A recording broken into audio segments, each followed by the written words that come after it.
আমাদের আগামী 12ই ফেব্রুয়ারি জাতীয় সংসদ নির্বাচন এবং গণভোট অনুষ্ঠিত হবে। এবারের নির্বাচনের যে গুরুত্ব এবং তাৎপর্য এটা আলাদা করে বলার আর প্রয়োজন নেই।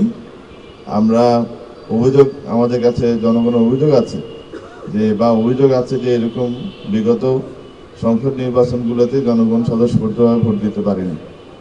মানুষের যে বেশ কয়েকটি বিগত 3টি সংসদ নির্বাচনে মানুষের যে স্বতঃস্ফূর্ত অংশগ্রহণ, যেটা এক্সপেক্টেড ছিল সেটা হয়নি। এবারে যে ত্রয়োদশ জাতীয় সংসদ নির্বাচন যেটা 12 ফেব্রুয়ারি অনুষ্ঠিত হতে যাচ্ছে, সেখানে সকল ধরনের মানুষের অংশগ্রহণ আমরা নিশ্চিত করার জন্য কার্যক্রম চালিয়ে যাচ্ছি। অন্যান্য জেলার মতো মেহেরপুর জেলাতেও আমরা ইতিমধ্যে আমাদের যারা সংসদ নির্বাচনের জন্য যারা মনোনয়নপত্র দাখিল করেছেন তাদের মনোনয়নপত্র অলরেডি আমরা বাছাই করেছি এবং আগামী 21শে জানুয়ারি প্রতীক বরাদ্দের পর থেকেই সবাই তাদের নির্বাচনী প্রচারণা কার্যক্রম শুরু করবেন।